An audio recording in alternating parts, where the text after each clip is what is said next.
नमस्कार दोस्तों, स्वागत है आप सभी का हमारे YouTube चैनल आर के योजना पर। सरकार की तरफ से वर्ष 2024 के तहत नई पेंशन लिस्ट को जारी कर दिया गया है। देखिए, आप किसी भी राज्य के निवासी हो सकते हैं, किसी भी राज्य के आप पेंशन धारक हो सकते हैं। हरियाणा, पंजाब, गुजरात, महाराष्ट्र, कर्नाटका, उत्तर प्रदेश, हिमाचल प्रदेश, किसी भी राज्य के। आज की यह वीडियो सभी राज्य के पेंशन धारकों के लिए है। आप अपने राज्य के बारे में, अपने ज़िले के बारे में, अपने गांव के बारे में पेंशन लिस्ट देख सकते हैं, चेक कर सकते हैं। किसी भी राज्य की आप पेंशन लिस्ट देखें, कैसे देख सकते हैं वह तरीका आपको बताया जाएगा। और केवल इन्हीं पेंशन धारकों को सरकार की तरफ से पेंशन राशि दे दी जाएगी। जिसका यह कार्य पूरा होगा, कंप्लीट होगा, उन्हीं को ही पेंशन राशि सरकार की तरफ से समय समय से मिलती रहेगी। अन्यथा जो आपकी पेंशन है वह रोक ली जाएगी, बैंक खाते में पेंशन को ट्रांसफर ही नहीं किया जाएगा। अब नई पेंशन लिस्ट 2024 के तहत जारी हो चुकी है। इस नई पेंशन लिस्ट में आप अपना नाम कैसे देख सकते हैं, कैसे चेक कर सकते हैं, क्या आपको पेंशन मिलेगी या फिर नहीं मिलेगी, सभी इंफॉर्मेशन डिटेल वाइज में आपको दी जाएगी। वीडियो की शुरुआत करने से पहले हमारा आपसे निवेदन है, यदि आप हमारे चैनल पर पहली बार आए हैं तो चैनल को सब्सक्राइब जरूर कर लीजिएगा। साथ ही बेल आइकन के बटन को प्रेस करना ना भूलें, ताकि जो हमारी वीडियो का नोटिफिकेशन है वह सबसे पहले आपको प्राप्त हो और आप सबसे पहले ही उसका लाभ उठा सके। चलिए वीडियो की शुरुआत कर लेते हैं और अपने राज्य की, अपने ज़िले की, अपने गांव की पेंशन लिस्ट में अपना नाम आप कैसे चेक कर सकते हैं, क्या आपको पेंशन मिलेगी या फिर नहीं, वह भी इंफॉर्मेशन आपको दे देते हैं। देखिए, आप किसी भी पेंशन का लाभ ले रहे हैं सरकार से, चाहे दिव्यांग हो, विधवा महिला, तलाकशुदा महिला, वृद्धावस्था, कुष्ठ अवस्था, सभी पेंशन धारकों को लिस्ट में अपना नाम देखने के लिए आपको पेंशन मिलेगी या फिर नहीं, सबसे पहले आपको अपने मोबाइल फ़ोन में गूगल क्रोम ब्राउज़र को ओपन कर लेना है। ओपन करने के बाद यहाँ पर आपको लिखना है NSAP, इतना लिखना है और लिखकर इसको सर्च करना है। जब सर्च कीजिएगा, देखिए यह एक पेंशन का सरकारी ऑफिशियल पोर्टल है, इसी पर यहाँ पर आपको क्लिक करना है। अब जैसे हमने इस पर क्लिक किया, हमारे सामने कुछ इस तरह का इंटरफेस ओपन हो चुका है। अब देखिए यहाँ पर क्लिक करके हम इसको हटा देते हैं, ये क्लोज हम इसको कर देते हैं। हमने इसको क्लोज कर दिया है। अब हम थोड़ा सा इसको जूम कर लेते हैं। जी हाँ, देखिए हम इसको जूम कर लेते हैं थोड़ा सा और।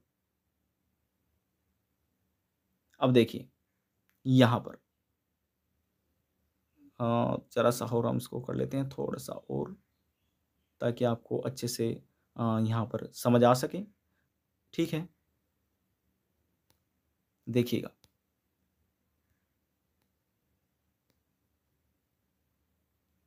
यहाँ पर। अब देखिए यहाँ पर आपको लिखा मिल रहा होगा, एक ऑप्शन है रिपोर्ट का। देखिए यहाँ पर ये रिपोर्ट लिखा हुआ है, दिख रहा है आपको रिपोर्ट का आइकन। जी हाँ, ये रिपोर्ट लिखा हुआ है।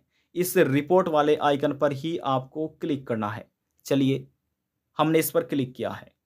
अब क्लिक होने के बाद देखिए हमारे सामने कुछ इस तरह का इंटरफेस ओपन हो चुका है। अब देखिए रिपोर्ट में यहाँ पर लिस्ट ऑफ रिपोर्ट लिखा हुआ है ना। अब देखिए यहाँ पर आपको लिखा मिलेगा स्टेट डैशबोर्ड। जी हाँ, जो स्टेट डैशबोर्ड है, इस स्टेट डैशबोर्ड वाले पर, यानी कि तीसरे नंबर वाले पर, स्टेट डैशबोर्ड पर आपको क्लिक करना है। हमने इस पर क्लिक किया और देखिए हमारे सामने कुछ इस तरह का इंटरफेस ओपन यहाँ पर हो चुका है। अब यहाँ से सबसे पहले देखिए क्लिक करके यहाँ पर आपको अपने राज्य का चुनाव करना है।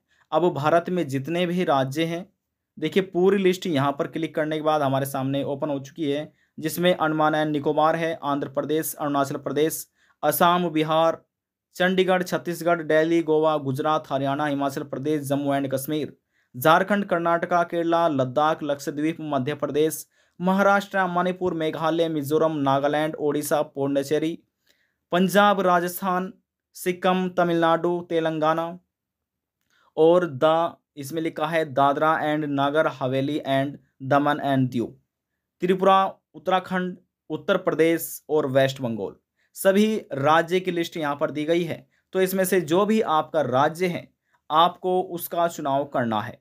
तो देखिए हम यहाँ पर किसी भी एक राज्य का यहाँ पर चुनाव कर लेते हैं। तो जैसे हमने पंजाब का चुनाव किया, आपको अपने राज्य का चुनाव करना है।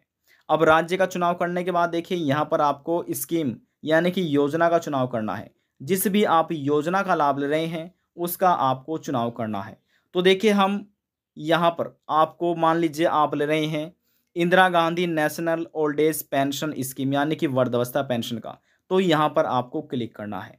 यदि आप लाभ ले रहे हैं Indira Gandhi disability pension scheme, तो यहाँ पर आप क्लिक कीजिएगा। और यदि आप लाभ ले रहे हैं Indira Gandhi national window pension scheme, यदि आप तलाकशुदा पेंशन का, विधवा महिला या तलाकशुदा का, तो यहाँ पर आपको इसका चयन करना है, क्लिक करना है। तो इस प्रकार से आपको क्लिक करना है, ठीक है। तो यहाँ पर हम किसी एक पर क्लिक कर लेते हैं। और यदि आप सभी स्कीम का देखना चाहते हैं तो आप इसको एज इज ही छोड़ सकते हैं। तो हम यहाँ पर किसी एक का चुनाव कर लेते हैं।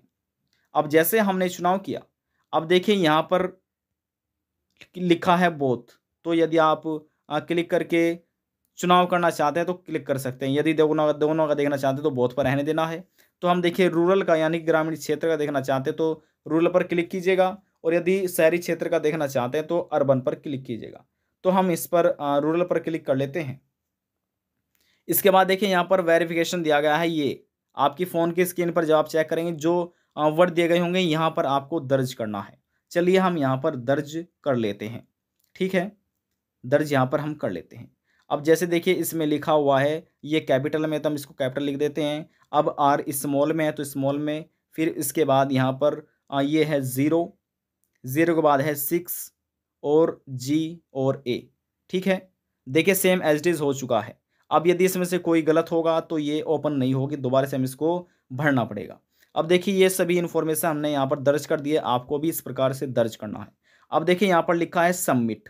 यदि आप सबमिट पर क्लिक करेंगे तो आपके सामने लिस्ट ओपन हो जाएगी। यदि आप कैंसिल करेंगे तो ये सब हट जाएगा।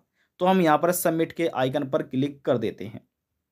अब जैसे हमने क्लिक किया, देखिए प्रोसेस चल गई है और हमारे सामने अब अगला पेज यहाँ पर देख लेते हैं, ओपन हो चुका है। अब देखिए पंजाब यहाँ पर लिखा आ चुका है। अब नीचे स्क्रॉल डाउन कर लेते हैं। अभी देखिए स्टेट कैप इतना है, टोटल लाभार्थी इतने हैं, टोटल बैंक जिनका यहाँ पर इतने ऐड हुए हैं, और इस प्रकार से आप ये सभी इन्फॉर्मेशन देख रहे हैं। अब नीचे आइएगा। नीचे आने के बाद अब पंजाब राज्य के अंदर जितने भी ज़िले हैं यहाँ पर उन सभी ज़िलों की लिस्ट आ चुकी है। अब क्या करना है, आपको अपने ज़िले का चुनाव करना है। तरीका हम आपको बता रहे हैं। तो हम किसी एक ज़िले का यहाँ पर चुनाव कर लेते हैं। किसी एक पर हमने क्लिक किया और चुनाव हमने कर लिया है। फिर से हम स्क्रॉल डाउन कर लेते हैं। अब स्क्रॉल डाउन होने के बाद देखिए इस कह रहा है कि अब यहाँ से सब डिस्ट्रिक्ट यानी कि तहसील, यहाँ से क्लिक करके अब आपको अपनी तहसील का चुनाव करना होता है। अब यहाँ से ध्यान से समझिए, यहाँ से तो तहसील लिखी हुई है तहसील, यहाँ पर योजना का नाम है, यहाँ पर इसमें कितने लाभार्थी हैं। मान लीजिए इस तहसील में इतने लाभार्थी हैं, इतने बैंक अकाउंट लिंक हैं। अब इतने लाभार्थी हैं, इतने बैंक अकाउंट लिंक हैं। अब देखिए ध्यान से, इतने तो पेंशन धारक है 714 इस वाली में यानी कि तहसील में 714, और जो 712 है उनके बैंक लिंक हो चुके हैं यानी कि टोटल बैंक अकाउंट है। अब यानी कि जो 2 पेंशन धारक है उनका यहाँ पर बैंक की डिटेल इन्फॉर्मेशन नहीं है तो उनको पेंशन का लाभ नहीं दिया जाएगा, ठीक है। ध्यान से आप देखिए और समझिए। इसके बाद यहाँ पर टोटल पीओ अकाउंट ये भी शून्य है, रूरल में ये भी टोटल एमओ ये भी शून्य है, और टोटल आधार देखिए किनके आधार यहाँ पर लिंक हो चुके हैं, आधार अपडेट किए गए हैं। अब देखिए 712 तो ये पेंशन धारक है, 400 यहाँ पर अपडेट हुए हैं। और उसके बाद यहाँ पर किसका एनपीसीआई मैपिंग हो चुका है, 329 पेंशन धारकों का। जब तक आपका एनपीसीआई मैपिंग नहीं होगा तो आपको पेंशन का लाभ ही नहीं मिल पाएगा। तो ये आपको ध्यान में रखना है। नीचे लिए हम यहाँ पर आपको चल रहे हैं। अब इसके बाद देखिए यहाँ पर हम तहसील का चुनाव कर लेते हैं किसी एक पर क्लिक करके। अब जैसे हमने तहसील का चुनाव किया, तहसील का चुनाव करने के बाद अब देखिए यहाँ पर ग्राम पंचायत आ गई है। अब इस ग्राम पंचायत में देखिए किसी में तो केवल 4 ही पेंशन धारक है, किसी में 20 है, किसी के 95 है। तो हम किसी एक पर ग्राम पंचायत का हमने क्लिक किया, चुनाव कर लिया है। अब हमारे सामने अगला पेज भी ओपन हो चुका है। अब देखिए यहाँ से आप देख सकते हैं ये पेंशन धारक की पर्सनल इन्फॉर्मेशन होती है।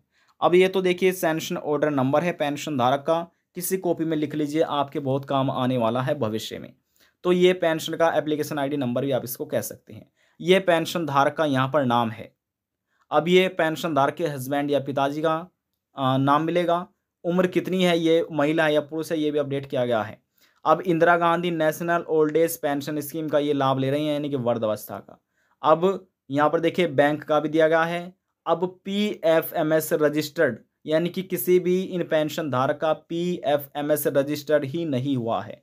जिस पेंशन धारक का PFMS रजिस्टर्ड ही नहीं हुआ है उनको पेंशन नहीं मिल पाएगी, पेंशन बैंक खाते में ट्रांसफ़र ही नहीं हो पाएगी। तो ऐसे बहुत से कारण हैं जिस वजह से लाभार्थियों को पेंशन का लाभ लाभार्थियों को नहीं मिल पाता। तो यदि आपका यहाँ पर यस लिखा हुआ है, यस, तो समझ लीजिए आपको पेंशन का लाभ दे दिया जाएगा। यदि नो है, क्योंकि सरकार देखिए एक तो DBT डायरेक्ट बेनिफिट ट्रांसफ़र या PFMS के माध्यम से पेंशन का भुगतान करती है। यदि आपका DBT लिंक नहीं है और PFMS भी आपका नो हो रहा है, रजिस्टर्ड नहीं है, तो आपको पेंशन का लाभ नहीं मिल पाएगा, चाहे आप किसी भी राज्य के निवासी हों। तो ये कार्य आपके कंप्लीट होने चाहिए। अपने जिला समाज कल्याण या विकास भवन में जाकर ये कार्य आप कंप्लीट पूरा करा सकते हैं। देखिए आप किसी भी राज्य के पेंशन धारक हो, किसी राज्य के आप पेंशन धारक हो, हरियाणा, पंजाब, गुजरात, महाराष्ट्र, कर्नाटक, किसी भी राज्य में आप रहकर पेंशन का यदि लाभ ले रहे हैं तो इस प्रकार से लिस्ट में आप अपना नाम भी देख सकते हैं और ये भी चेक कर सकते हैं कि आपको पेंशन का लाभ मिलेगा या फिर नहीं मिलेगा। आज की जानकारी में बस इतना ही। यदि आपको हमारी दी जानकारी पसंद आई तो वीडियो को ज़रूर लाइक कर दीजिएगा। आपके एक लाइक से हमें बहुत ही ज़्यादा मोटिवेशन मिलता है। और यदि जानकारी को लेकर मन में कोई सवाल है, डाउट है, पूछना चाहते हैं, नीचे कमेंट बॉक्स में जाकर पूछ सकते हैं। सभी सवालों का जवाब आपको दे दिया जाएगा। लास्ट में हम निवेदन यही करेंगे, चैनल को सब्सक्राइब और साथ ही बेल आइकन के बटन को प्रेस करना ना भूलें। अब हम आपसे मिलते हैं नेक्स्ट वीडियो में एक और नई जानकारी के साथ। तब तक के लिए जय हिंद, जय भारत।